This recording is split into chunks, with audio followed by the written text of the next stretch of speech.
American bombers and fighter jets flew off the coast of North Korea today in a show of force. It was the furthest north of the demilitarized zone between North and South Korea that U.S. warplanes have flown in the 21st century.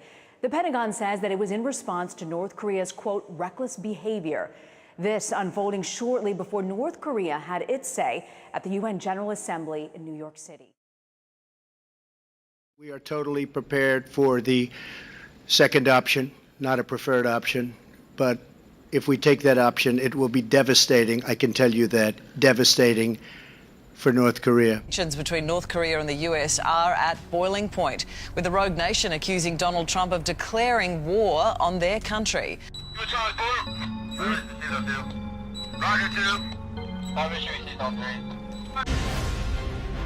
Good morning. Tensions between the United States and North Korea are at crisis point, with North Korea accusing Donald Trump of declaring war. North Korea's foreign minister made the dire statement to reporters in New York, responding to a tweet the president sent yesterday, which said Kim Jong-un's regime won't be around much longer. Ri Yong-ho warned his country has every right to self-defensive countermeasures, including the right to shoot down US bombers, even if they're not in North Korean airspace. As he left his hotel heading out of New York, North Korea's Foreign Minister Ri Yong-ho addressed reporters with a statement that further ramps up the tension with the US.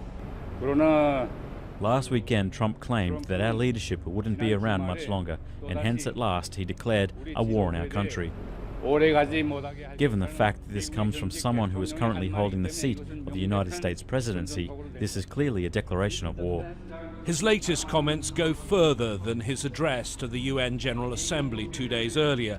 He was clearly responding to President Trump's tweet after that speech, in which he referred to Little Rocket Man and warned they may not be around much longer.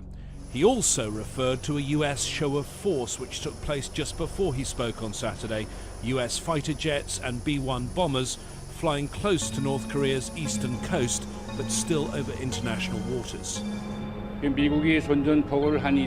Since the US declared war on our country, we will have every right to make countermeasures, including the right to shoot down the United States strategic bombers, even when they're not yet inside the airspace of our country.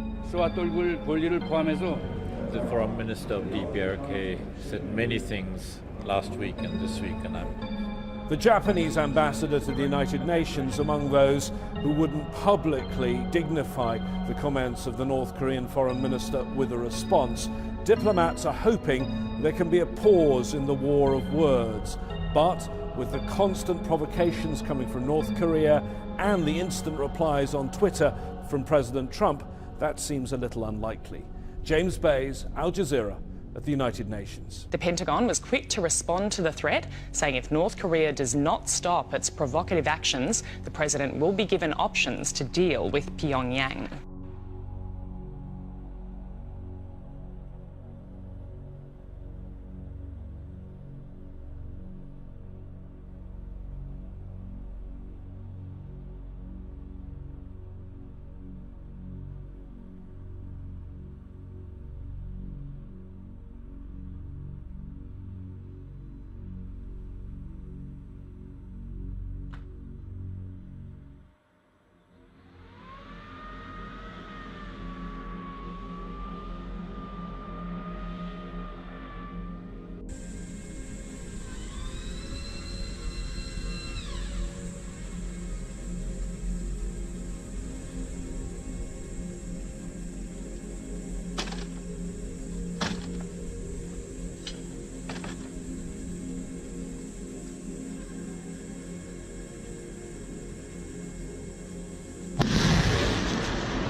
Let's go live to Nine's US Bureau Chief Rob Penfold for more on this. Rob, you've got some breaking news. The White House just responding to this.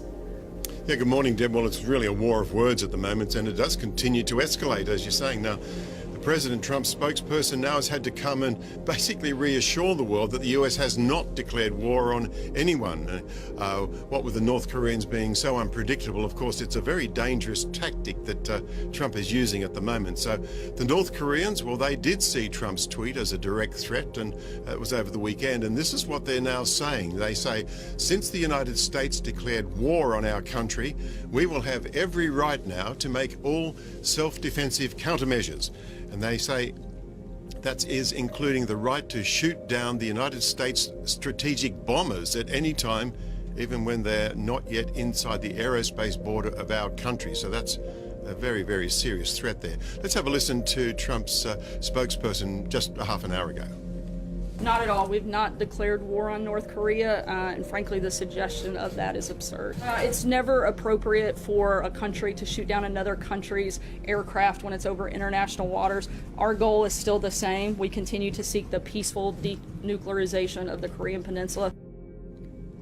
So even generals now at the Pentagon have had to hose things down a bit, saying no one has declared war on anyone, and they seek to continue a peaceful solution to the Korean Peninsula issues. Very tense times. Rob Penfold in the US, thank you. Ri Yong-ho told reporters that Trump's tweet saying North Korea's regime won't be around much longer gives Pyongyang the right to self-defense. The country has released a new propaganda video showing computer-generated missiles destroying U.S. jets and an aircraft carrier. It warns that American forces will be, quote, headed to the grave if the U.S. attacks the North. The threat came after U.S. bombers flew off North Korea's east coast Saturday. The White House says the U.S. has not declared war on North Korea. Declare war on our country, we will have every right to make countermeasures, including the right to shoot down the United States strategic bombers, even when they're not yet inside the airspace border of our country.